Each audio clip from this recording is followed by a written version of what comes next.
Put on a suit. Drink water. Don't drink and drive. Game over! Take it light. Okay? Now you're more fluent.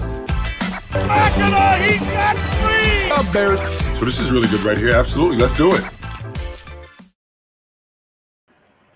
And good evening, everybody. Welcome to the latest edition of We Got Next. I'm Ricky Hampton with my great friend Paul Big Mo McKeskey coming to you on a Monday evening. Hope everybody's doing well. Mo, we got a special guest in here, one of your cohorts. I'm going to let you do the honors of introducing this gentleman to our audience from around the world. Hey, any questions and comments, please send them for Big Mo and our special guest tonight. Mo, you do the honors. Well, I was Big Mo, and Alton was Big Man. He was Big Man. We had some great years in Milwaukee, but Alton played with a great Arizona State team, 24-4, I think, and then played in the NBA. I think Alton for 16 years. That's crazy. And been coaching for a long time now. He coached in Arizona at Mesa Community College for a while, a few years, and now he's in the Philippines coaching. And I've had a lot. Ricky, I mean, Sidney Moncrief, Jack Sikma. I mean, I go down the list of the teammates we've had on this show. Alton is one of my favorites. Alton Lister. Oh, wow. Thank you, Mo. What a great introduction, man. I'll send you that check later, all right? Yeah. Hey, and I wanted in American money, not the Philippine one. No, I'm going to send pesos, man. Come on. And Alton is actually joining us from the Philippines, where he's the coach at Altoneo University. There you go. Did I get it right? Yeah. Well, I'll help you along the way. Don't worry about it. And Alton and Mo, for both of you guys, when you guys are just kids shooting in the backyard, could you ever dream of all the places and all the experiences the game of basketball will take you? I want to start with you, and Mo, we've talked about it before, but just your thoughts as a little guy growing up and then just taking on this incredible journey that you're still on through a little game, what you put the ball through a hoop, man. Yeah. You know what? And especially, I'm from Texas. I'm originally from Dallas, Texas, and that is a football state. So for me to have this type of journey with the game of basketball is incredible. And I had very humble beginnings, growing up in Texas. Started playing basketball just in the backyard, watching the NBA on television and then going out and emulating the players that were, playing in that era. And, I was a late bloomer because I was growing extremely tall and I was trying to catch up and develop physically, but eventually I got it all together. And then this journey of playing in high school, and then I went to San Jacinto Junior College, went there 1 year, had a great experience there, and then went on to Arizona State and had an incredible teammates there, and we did extremely well. So that was a good experience. And then on to the NBA. Played there 16 years, and now actually I just want to throw this in. I coached in NBA for a couple of years with the Atlanta Hawks. That was a great situation as well. And then been over here since 2009 in the Philippines, coaching on the pro level and now on the college level. So my journey has been extremely long, and basketball, I've met so many people, and just a great experience for me. And it's amazing. I kind of the same type of story. I grew up in Southern California, lower middle class home. I started learning in my driveway, shooting baskets, and like Alton just said, emulating, watching. I remember on Sunday morning or whatever time it was, they had the game of the week, and I would watch Yes. Game of the Week, and then I'd go out and try to do some of the stuff they were doing. There was a hook shot or whatever, and then went to Kansas University and played 12 years in the NBA. But this game that we all love, all three of us here, has taken me all around the world. I think I've been to 42 countries and done clinics and stuff all over. And you know, if you would have the privilege of what Alton and I have done to be able to play in the NBA and then share our love for the game around the world, I say life well lived. That's what Yes. Yeah. I think Mo, they call it real lifers. Yeah, Yep, yeah, That's the term. yep. yeah. Still, it's incredible, man. I can't believe it. I'm still actually, still coaching at this stage of the game, but I enjoy it. It gets me out of the house, you know, and now, but I just enjoy working with young people and trying to pass on some of my experiences and my knowledge of the game to them. Hey, Allison, as you work with these kids now, have you noticed a change in how they approach the game as opposed to when guys like you and Mo came through? Because we always hear the old school, new school stuff. Is there? Have you sensed the difference?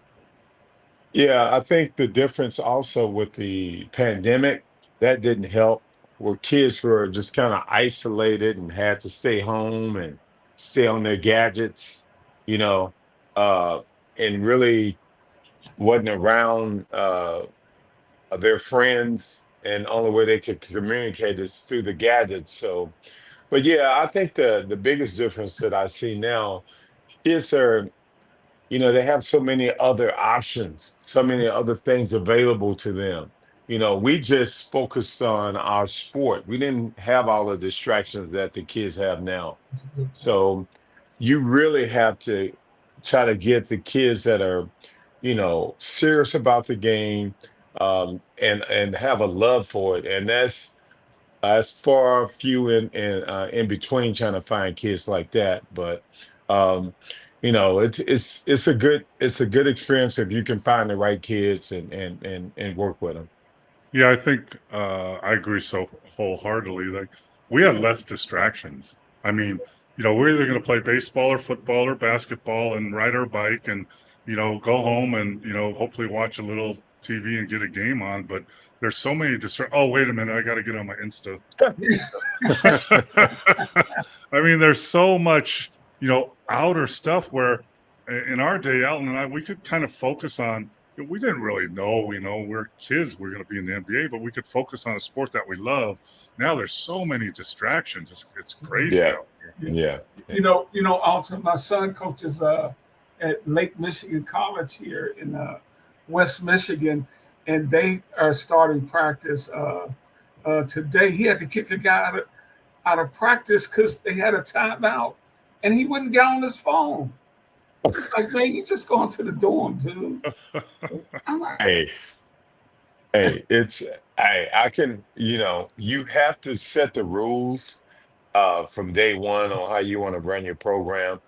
And if uh they understand the culture that you're trying to build. You have to have certain things they can and cannot do, and you just have to set the tone from the beginning and let them know it's unacceptable to be on their gadgets. Uh, at any time during practice. That let that whoever's trying to call you for those 2.5 hours will be available. For you to talk come on. once you finish practice. Yeah, I mean, I remember I don't know if it was G League or up in Canada when I was coaching a pro team, and we went on a long bus ride or something, and then we stopped somewhere at a restaurant to eat lunch, and all the guys are around eating lunch, and they're all on their phones, and I'm like, Yes. look, you're sitting across from your teammate, put the phone Yes. down and actually converse and talk, because and then moving on, I made players leave their phones in the locker room when you come in a meeting, they got to be in your bag. And on the road, if you're in a restaurant, put your phone down and talk to your teammates like we used to do. Yes. And also, the night before our games, We take we say, look, no social media the night before the game. We want you guys to focus on, you know, uh, the game plan that we have set forth for you. And so we just take all the social media, say don't get on it, don't post. We actually take their phones, until after the game, and then we give it back to them. Are their hands shaking? Like, oh, shoot. Oh yeah, it's like they're addicted, man. I mean, they're like it's some type of drug that they need, man. I mean, but like I said, if you set the tone early, uh, when you're establishing all the rules that how you want to run your program, they understand. They do exactly what you tell them to do. Because listen, like in all sports, in basketball, in most sports, right? One of the team strengths that you need to have is communication. Right. Communication from coach to player, from player Hmm. to player.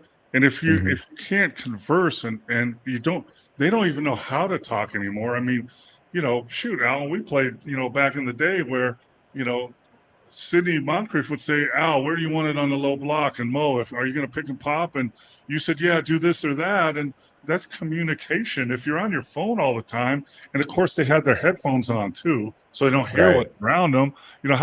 How can you be a team that's together if you don't communicate? That's one of the things I've really noticed about the game, and especially the younger generation. They're not learning how to communicate, and what happens, Al, and I think you'll agree with this, what happens with the younger players, because they don't know how to communicate, when something goes wrong, they get frustrated and then they act Right. out instead of communicating it out. Yeah. It's amazing, and I say this: all coaches have the same issues, and in terms of players communicating to each other. Two of the hardest thing to get kids to do naturally, well, number one is to box out, which they don't box out anymore, and to communicate on the court. They just don't do it. And we try to provide, even give them things to say, you know, but they just, by nature, they just don't want to talk, So, Mo, you're exactly right about that. Hey guys, both you guys, and we want to welcome our viewers in the air from all over on Sports Fluent. Uh, give us your questions and comments. Any questions you have for either Alton or Mo, we'll get them to you. Um, and Steve would love to hear Alton tell one of his Don Nelson stories. Now, Mo got a lot of Nelly stories, but Man, Only a few I hey, could tell on there. hey, let me tell you something. Don Nelson is a great coach and a great guy, right? But he was totally old school. He played for the Celtics, and they won a lot of championships. And Nelly is just very interesting. But one of the stories that I have, he was so hard on me my rookie year because I was on a veteran team and I was the only rookie there. And I remember in the late great Bob Lanier, may he rest in peace. Uh, I was on the bench, okay, and Bob didn't run back on defense.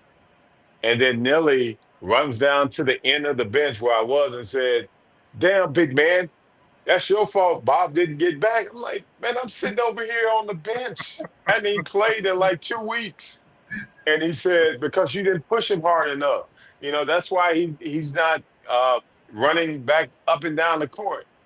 So I said, "Man, that's wild for to get blamed for something that I had no control of." And I was sitting at the end of the bench and hadn't played for 2 weeks.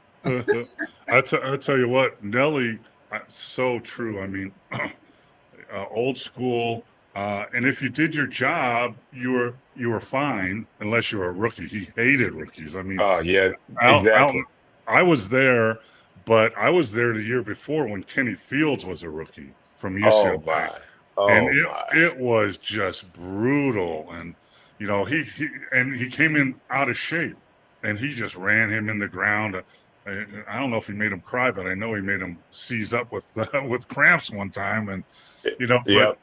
but one thing about Nelly is he thought out of the box too, and he Hmm. really respected, like at a shoot around. Usually a shoot around, the coaching staff has their game plan and they tell you what they're going to do.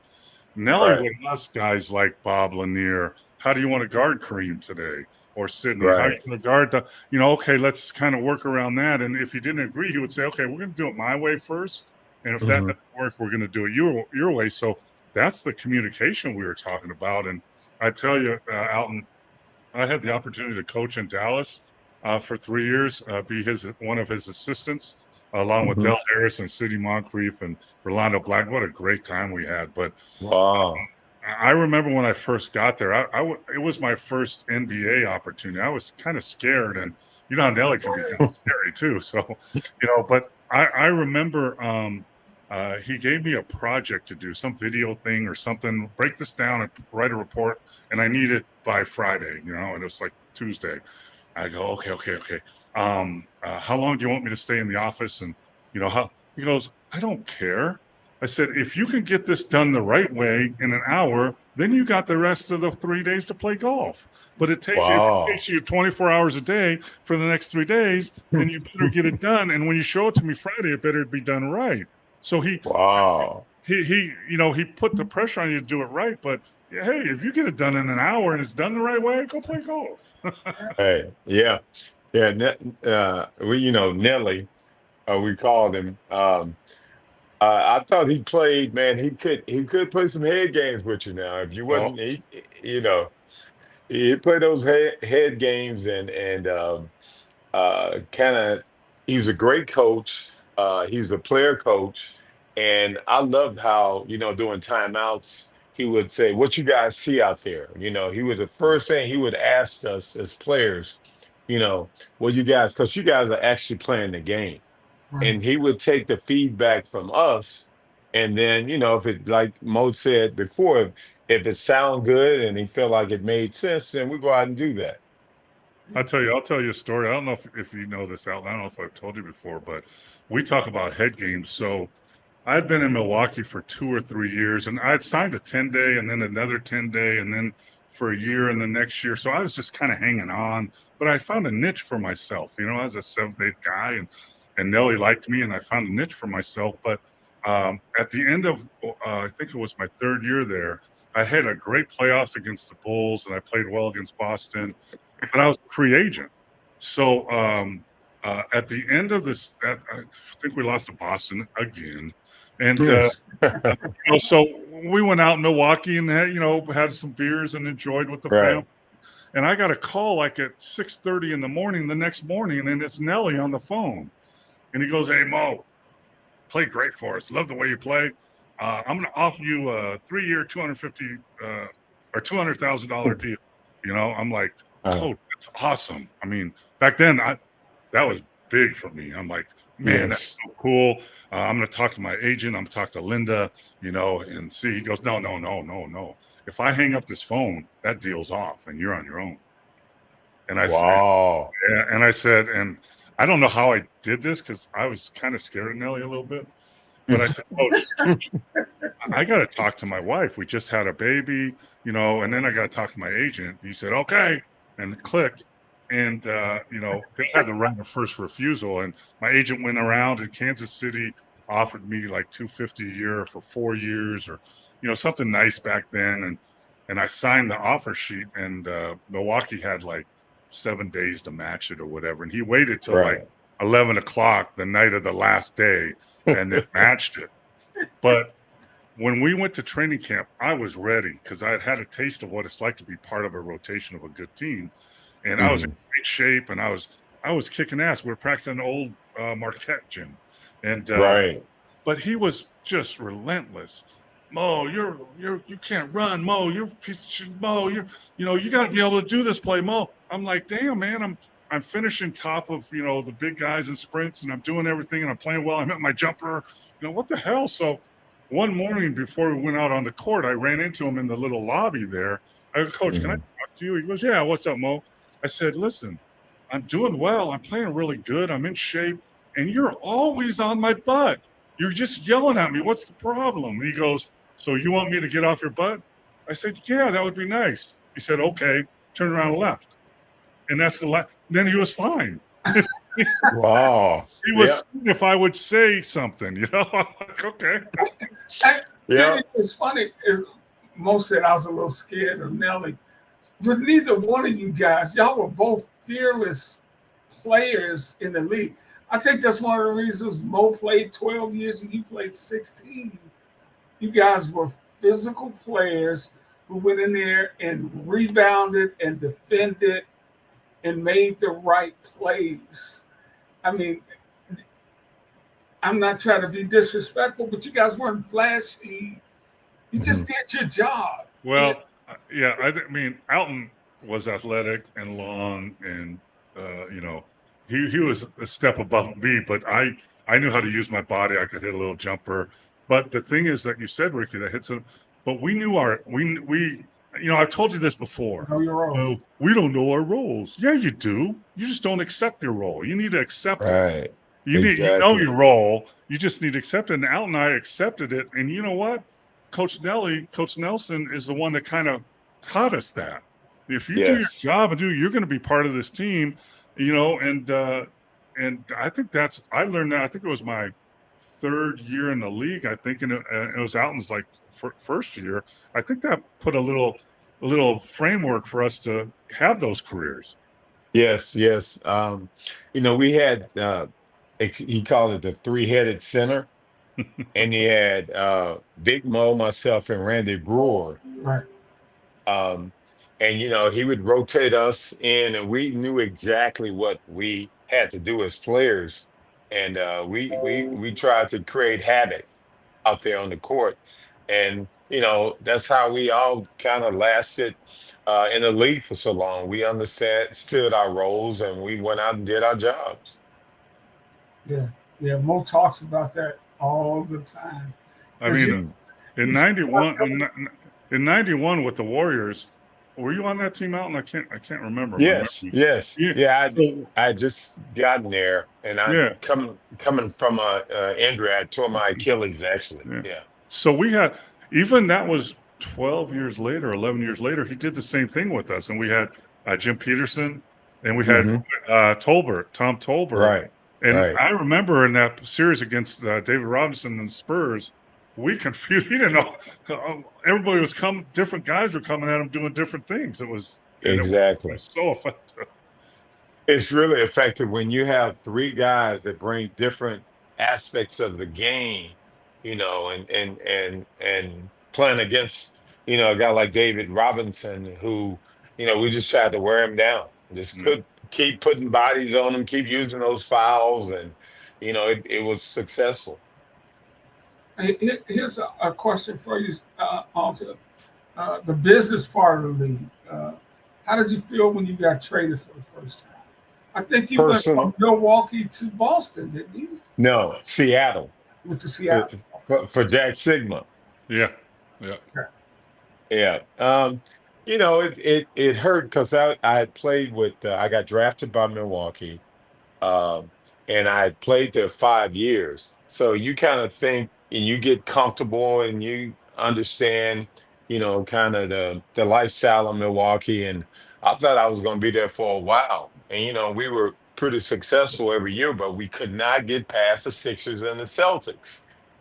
So I get traded, and to answer your question, I took it personally because, the first time every player first feels that way, and then after that, then it's a business, and it's like, hey, they have banks in other NBA cities just like they have the one that I left. So you kind of understand that, and you move on.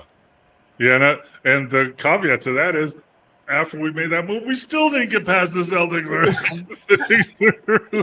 But I'll tell you, like, Alton's so right because I got traded after my first year in Houston, and I was traded to Detroit for a second round pick or something, and I was so mad because it was like 2 days before the season started, and I was backing up Moses, and I finally felt my way, like, okay, I know where my role is here, and I was so mad and pissed off. And I think Rudy Tomjanovich actually went out and bought me a few beers that night. And Okay, all right. he he goes, "Listen, Mo, listen. I know it's tough. You know, you're a young guy, but you need to not worry about what the Rockets are saying. you need to understand that the Pistons wanted you. They want you. So Yeah. you got to forget the negative and think about that team wants you, and they gave up something for you. And I learned that lesson fast, but that first time it's really hard.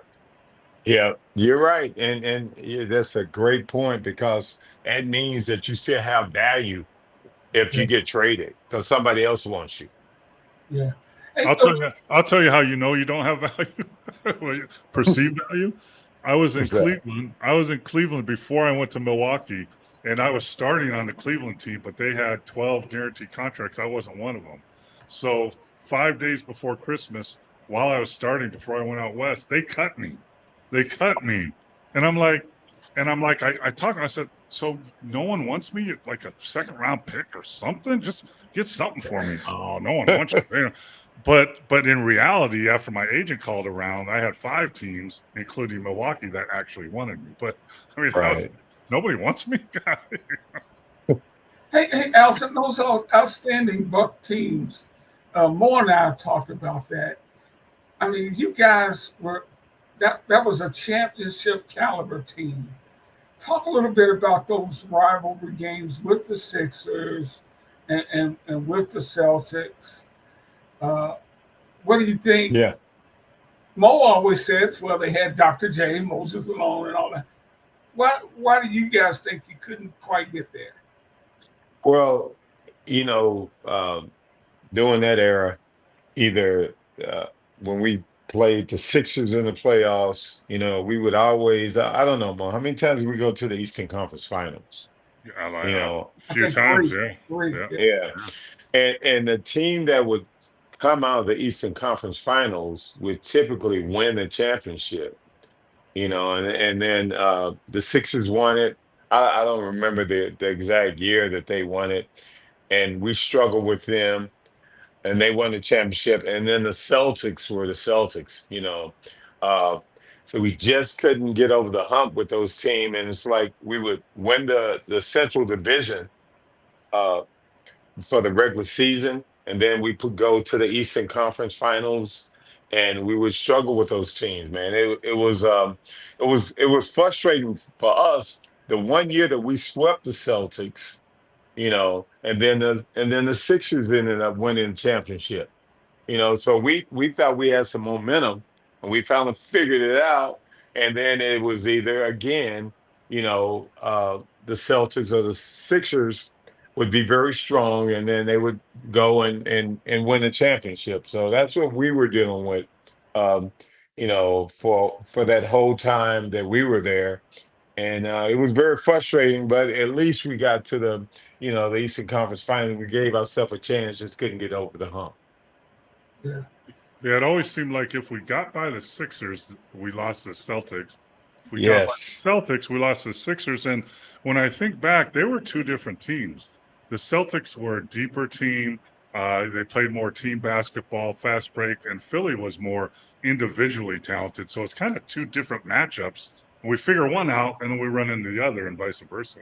Yeah, Yeah. and that's a Yeah. hard road to go to have to beat both of those, which were two truly great teams. So you got to beat two championship teams just to get to the championship. While the Lakers Yes. are just sitting over there, they're just Yeah, chilling. yeah. Yeah. Yeah. Exactly. Exactly. A question here, Alton about that Bob Lanier. Yes, he did that. Yes. Yeah. Actually, Bob was when they drafted me. Uh, I was there, and he was my mentor, and he groomed me to you know for the time when he was gonna retire. He had some knee injuries, but yeah, Bob, I had a great experience with Bob. Bob worked with me my first 3 or 4 years, and really showed me a lot of things, and helped me as a player, as a young player. Bob, Woodage has a good point, guys. He said, but you guys did beat Jordan. well, yeah, we beat up on him a lot. Man, that was I mean, because they didn't have the pieces yet around him. So Michael Steele would score a lot of points, but they, wasn't successful as a team. They didn't really have a good team But yeah, we used to win the Central Division every year. Yeah, and I'll talk about Bob, rest his soul. It's just a great guy, but such a smart player. Like when he first came in the league, he was so talented, and he was like a bigger, longer version of Dave Cowens. He had the sweep and hook, and he knew how to do all this stuff and the mid-range pull-up, and he was everything, an all-star. But then the wear and tear, his knees were so bad at the end that he never really practiced. He could just play games, and you could tell his hurt. I knew how bad his knees were because when I tore something in my knee, cartilage, and I took the X-ray, and the doctor says we're going to be out 4 weeks, blah blah blah. I said, but at least you don't have these knees, and he showed me Bob's Mm. X-ray. I'm like, holy cow, you don't have anything left in there. But he, even with like not one leg, but like a half a leg, he could still battle with Parrish and Dawkins and because he was so smart and so clever, Yeah. and you Yes. know, he. I remember, man, he sit over there with his in practice with his cup of coffee and probably a cigarette, and Yeah. there you go, hey, big man, come here, let me show you something. let me Yeah. put, What you? let me put this down. Hey, hey, what are you doing with your money? How you investing your money? You know. Yeah, Bob was 6'11", wasn't he? No, Yes. He's he, 6'10", I think, right? yeah, 10 probably, and he wasn't. What was that to 265? He was 265 in about eighth grade. He was Yeah. One Yeah, leg. One yeah, he leg was was 285. 265. And I've like people have asked me, and I'm sure they've asked you, Alton, who's the strongest guy you ever played against? And my answer is Artis Gilmore and Bob Lanier. And I've seen Bob Lanier pick up Artis Gilmore. So that's how strong Bob was. Yeah. That's exactly right. A lot of guys feared Bob because he's great guy off the court, but on the court, you didn't mess with him. And hey, and once got mad, and he would he punish you. So you're right. And I wondered that about Artis. I'm like, man, Artis is so strong playing against him, but then when he played against Bob, he never was effective you know. And the same thing with McHale. I saw him jack McHale up a couple of times, in the playoffs. And but yeah, he had a reputation, man. You didn't mess around with Bob. We Bob was serious. we had A Train was on the show. I don't know, a couple of months ago. We had a great visit, and I'm gonna let Mo tell that story about what happened with him and I Train. think it was like, I don't know, it was my second year in the league or whatever. And yeah, I think it was because I was starting with the Pistons, and we go down to San Antonio, and I'm playing and I'm guarding Artist. And, Alton, number one thing you don't do is shake his hand because Oh he, yeah. he will, Oof. he has the grip, and he will. Oh So actually, I'm telling you, everybody, this is where the fist pound came in because no one wanted to shake his hand. No one did that. They did that. But yeah, exactly. we were playing in San Antonio, and I remember we got caught up in a rebound or something, and I caught him with an elbow, like in his chin. And I remember running down the floor going, oh, shit. And I looked at him, I said, hey, man, I'm sorry, I didn't mean to do that. And I'm waiting for something bad's going to happen, like usually happened back then. But he said, don't worry about it, young fella. And I'm like, oh, man, thank you. Thank you. But I'll tell you the others. I don't know if you were there, Alton, when Bob Lanier punched Bill Lambier in the Silver game. Yes. Yeah, Yes. Yeah, that was incredible because Bob was beloved by the Piston. I mean, he was hey, he's Right, their Hall of Fame player. right. His numbers in the rafters and all that. And then once he punched Bill Lambier, everything just changed, you know. So whenever he was introduced there, they used to boo him and everything like that. But that was I mean, incredible that he just punched him straight up like that. I remember that happened, and Bill got under everybody's, I think Bill's the only guy, Lambier is the only guy I've seen Sidney Moncrief get mad enough to throw a punch at because Sidney's so Yes. level-headed. But I remember that happening and he got ejected. So when we went back in the locker room, Bob had already taken a shower, had his robe on and was drinking a Miller Lite or something. And, I remember sitting down and all the reporters come around him and they're hey you punched Bill Lambier, you punched him, he said he didn't do anything. What he goes he takes a sip of beer and goes, Bill Lambier is a goddamn liar. and, and here's the kicker. Bob was president of the Players Association at the time. I'm like, oh man. That's a great look. Hey, wait a minute now. Y'all leave my piston alone here, man. Well, that team, they would fight each other in practice. I mean, so that Lambier was quite a character for sure. Hey, Alton, do you like the way the game is played today? Do you watch much No, NBA? no. Because actually I watch it during the playoffs, Yeah. but because they shoot so many threes and ill-advised shots, and the game has changed so much. Now it's strictly about entertainment, you know, but and the physicality, and it's basically the game has changed because the rules have changed. They want free movement inside, no hand checking, and they shoot the ball early and often now.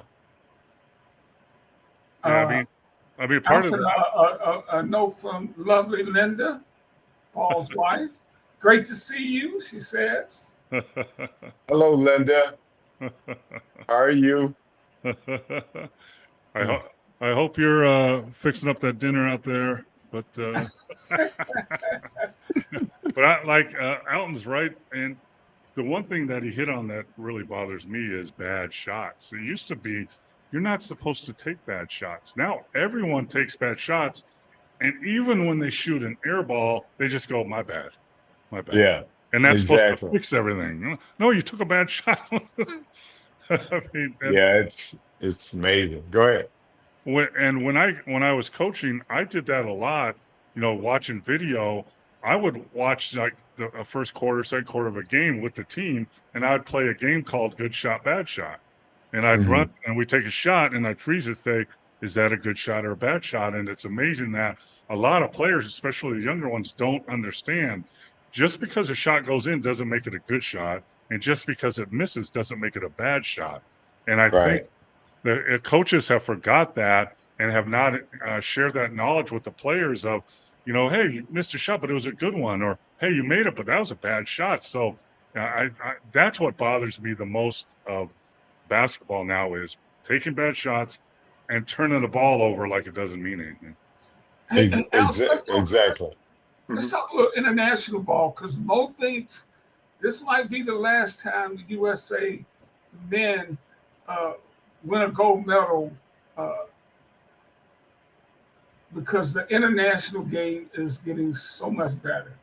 Yes, they're catching up, and you can see that by uh, FIBA international game, and also just these teams, man, are figuring it out, um, and they're getting closer uh, and closer in terms of, look at all the international players that are in the NBA now, and I'm saying the top players are pretty much foreign players. And so collectively, across the world, man, these guys are getting better, and they don't have to always be the athletes. Now, Giannis is an athlete; he's an exception, but the rest of the guys are fundamentally sound, can shoot, pass, and dribble, and all the international bigs, from the guards to the bigs, can do that. And if you look at a box score, the scoring is distributedly around evenly in terms of double figure scoring from 5 to 6 people. So yeah, and it's fun to watch. I watch Euro basketball, and they defend. The scores are low, and it's good quality basketball. Yeah, you saw in the Olympics and FIBA basketball that Alton.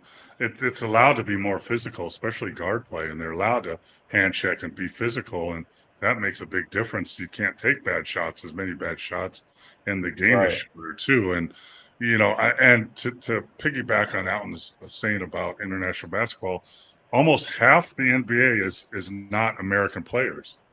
And the last five MVPs have not been American players. So talent all over the world is catching up for sure. And actually, some places are surpassing what's going on in America. And here's the other thing about FIBA basketball, World Cup, Olympics. Those teams know how to play as a team, and they're built as teams, not a group of all stars. Let's throw all the best right, players together and hope it works out. So that's where it's right. going to be a problem. Wood Age 84 said, "You mean half court threes aren't good shots? Well, if you're Maybe, Steph maybe Curry, Steph Curry." Yeah, it's amazing now how guys are shooting the logo shots. Why they don't go ahead and make it a 4-point shot now? Since they're shooting that far, and like I said, it's entertainment now. You watch that, and but the percentages don't go with that shot. You have to go with the percentages. But like I said, the NBA is very entertaining. That's how I look at it now. Yeah.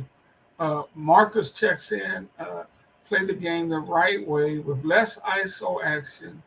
I think he said there's less ISO action in FIBA play. Do the college teams, you guys play on the FIBA rules? Yes, yes, and we try to move the ball, and the ball don't stick in one guy hand, and we don't ISO, and we try to play the right way. Uh, but in the NBA, it's a totally different game with different types of superior athletes. So you can do a lot of the things that they do in the NBA. yeah, The way the Marcus game is played that way. Go ahead. Marcus is one of the best trainers I've seen. He's in Houston. He lives in Houston, but he's so right because, like Alan just said, NBA relies on the ISO because they are superior one-on-one players, and you know, uh, I like the ball movement, player movement.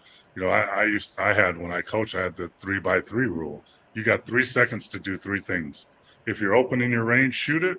If the lane's open, drive it. If your teammate's open, pass it. 3 seconds to do three things, and I think Hmm. FIFA is more conducive to that kind of play. Move the ball, move yourself. But I tell you, Yes. Alton, I've learned so much just listening to Mo every week. The 3 second rule, and I'll call my son up. Hey son, you need to try this. I got a new one now, the 3 second rule. No, it's not a 3 6. See, you don't listen like the young players, Ricky.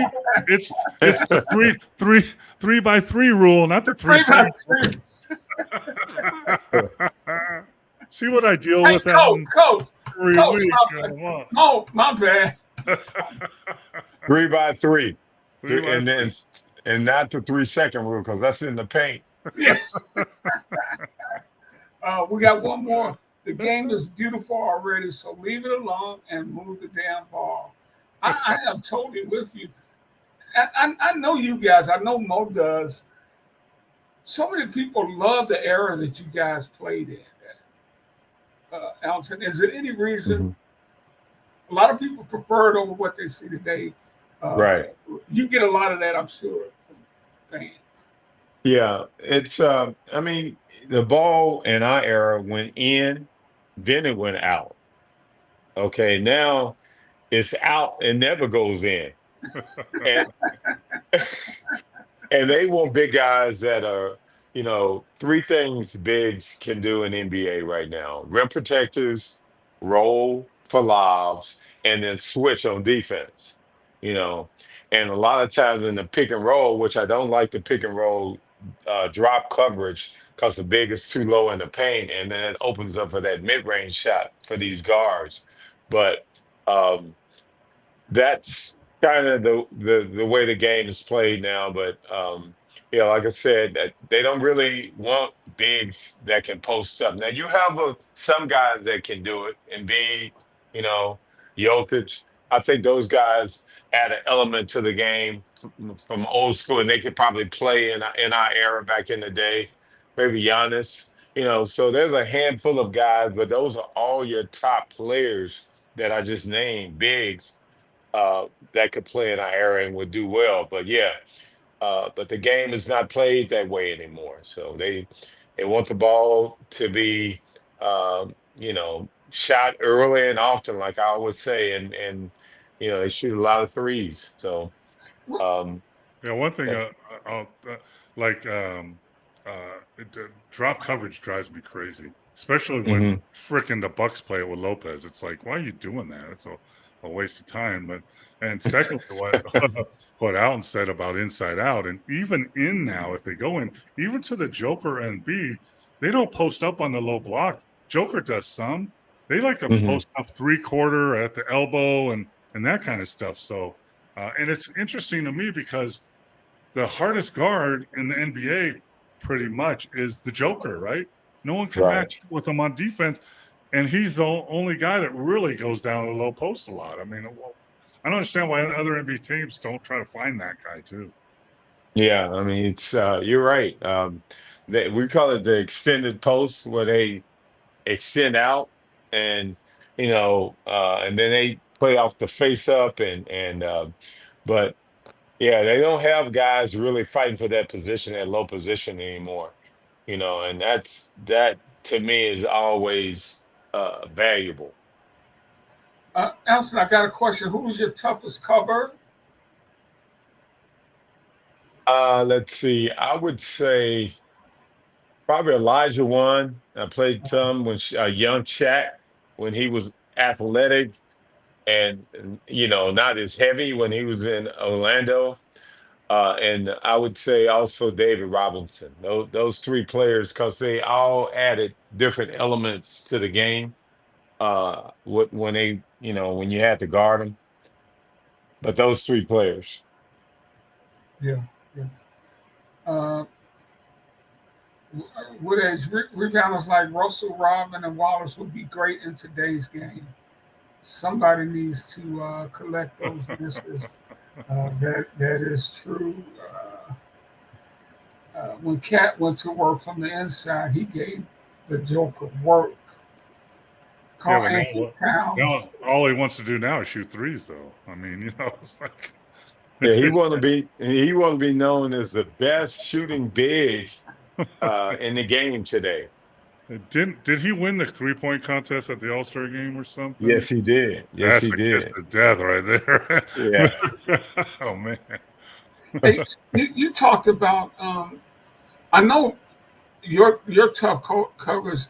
Mo, you always talked about Moses being the toughest guy, even over Kareem, right? For you. Well, I would take Moses and in my time, Moses and Kevin McHale.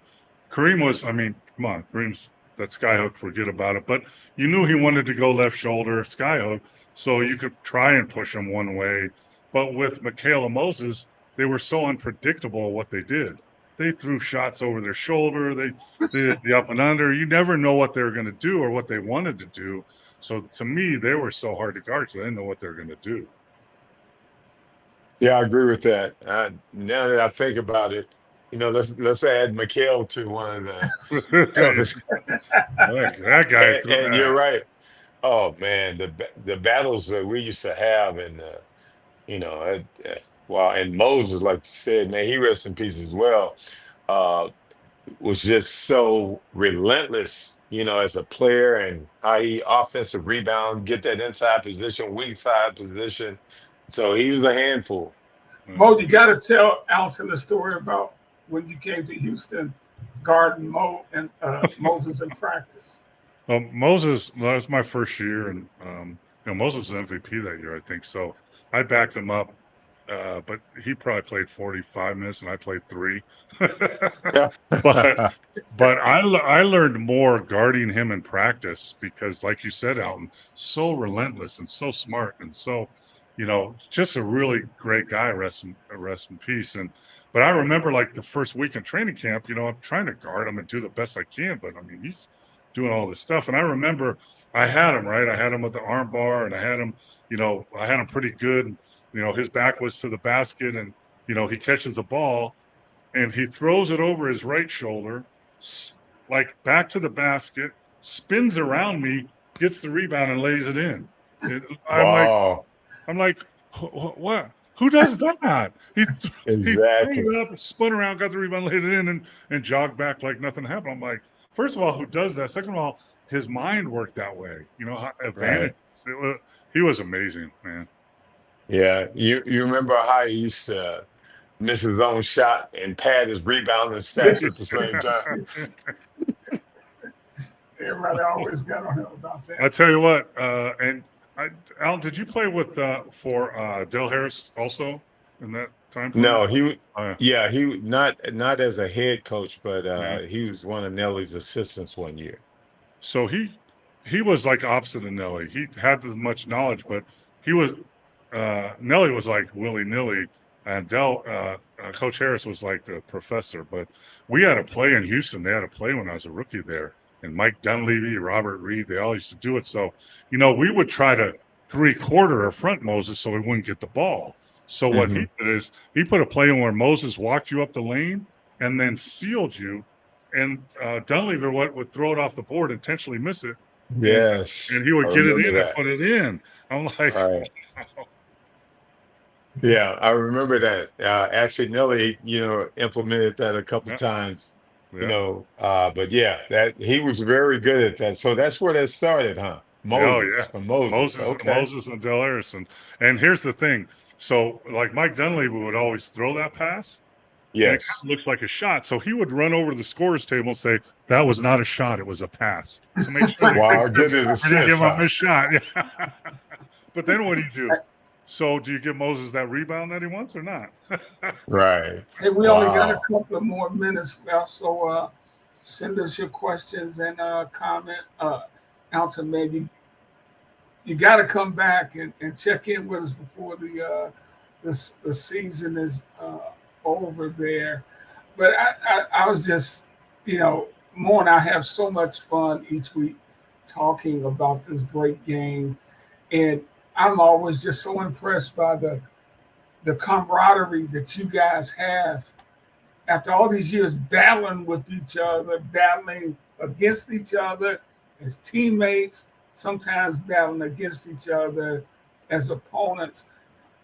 What does it mean to you to be part of the special uh, fraternity of men? Well, it's just, I mean, you meet so many people in the game of basketball, and a lot of the players, you know, on the court, it's one way, but off the court, 99.9% of guys are great guys, you know. And then when you talk about teammates, guys that it's like a fraternity, that it's a bond. I mean, I saw Mo in Vegas this summer, and Mo, when was the last time we talked? It's been a Long while. time. Yeah. But when we got together and started talking, it's like we didn't skip a beat. Yeah. So that relationship, that fraternity will always be there, and it's a special thing to be a part of. And there's only limited number of players that actually played in the NBA. And then I take our fraternity even a little smaller to guys that are 6'10" or taller like us. So okay, so yeah, all right, Man, I like that. hey, and Nelly was Nelly one of the first guys that he put Twin Towers out there. Yeah, I don't. You know what? I'm not sure who started that. I 'Cause know he people had got. Paul Pressey playing. He was a point forward, right? Yes, yeah. Then Marcus Johnson actually started that position, created that position, and Nelly should get all the credit for that because Marcus was that type of player, and so that's how it all started with Marcus Johnson. And the Twin Towers were like back then, like obviously Celtics with Parrish and McHale, and you had the Philly with Caldwell Jones and Daryl Dawkins. Uh, Right. and we had ours, and that was carried over into the Houston Rockets when they had Akeem and Sampson. But that's Right. kind of the way it was. I mean, I have a picture around here somewhere where I think it's me, Alton, Randy Brewer, and Kareem in the same frame all That's a together, all beautiful 7 foot. picture. Yeah. But that's the way it was played, and it's played differently now, and played with more small ball. But back then, it was more physical and bigger guys, and whether it was better or not, I'm not sure, but I liked It was. I'll tell you, it was. Yeah, it changed the game because everybody had to have some type of twin tower to guard the other big. So everybody kind of had a combination of that type of lineup with playing two bigs together. Here's what happens, and that never happens. Like when you did that, there was a game that nobody knows about anymore. It's called high-low game, where Right. a big guy posts up and the other big comes to the top and looks for the other big. So I would pass to Alton, and Alton would pass Right. to me, and you never see that anymore. But that was because we took advantage of that. Yeah. Um, Yeah. This is a great point. Better twin towers, Sampson and Hakeem. I'm assuming he's thinking healthy Sampson and Duncan or Robinson. That's I would. Wow, that's a great question. A healthy Ralph was really a Yeah, good player, wasn't he? w- with a young Elijah one, that's tough to beat. That's tough to beat right there. Yeah, I this is a tough one. I mean, but yeah, with a healthy Ralph today, in today's game, Ralph would have been the 7 footer that brings the ball down and shoots. He has that talented, and then you put Right. a young Hakeem with him. But Duncan Robinson, woo, that's a tough matchup too. Yeah, that's a good matchup there. A couple of quickies before we go. We just got about 2 minutes. Alton, your thoughts on the longevity of LeBron James Oh, it's and his incredible. ability to play at this level?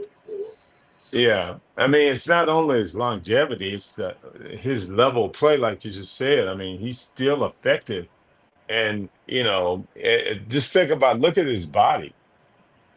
He invests so much time and money and staying healthy and during the summertime, make sure that he does all the right things so he's able to perform at that high level. I mean, it's incredible what he's doing now at his age, and the longevity.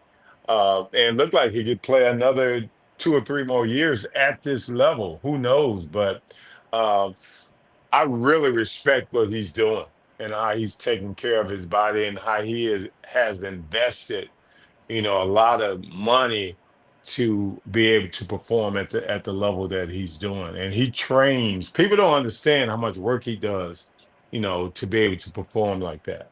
And I went to the first couple practices of the Olympic team here in Las Vegas, Hmm. and sitting in the stands with my sons, LeBron was looked the most athletic, looked the most in shape, and had the most energy of all those guys at his age. Wow. It was phenomenal. It was amazing. And I mean, LeBron is like in our long time. There's been guys that are just different. Will Hmm. Chamberlain, Michael Jordan, and LeBron's one of those guys. He just Yeah. not a lot of those guys. Hey, one for the Yeah. old guys. Hey, we got to get out of here. Alton, thank you so much, brother. This has been absolutely fantastic. We got tons of questions that we didn't even get to. That means you got to come back, man. Hey man, anytime for my man Mo. All Yeah. right, brother. Hey, just reach I out to me. love, Just reach out to me, Mo. I'm available for you. All right. I love you, man. You're one of the best. I love you. All right. Same here, man. All Love Take you right. care, too. everybody. Thank you so much. We'll be back next week. Thank you so much, Alton. For Big All Mo, right. Paul McKesky, I'm Rick Hampton, Alton Lister. Peace, everybody. Peace.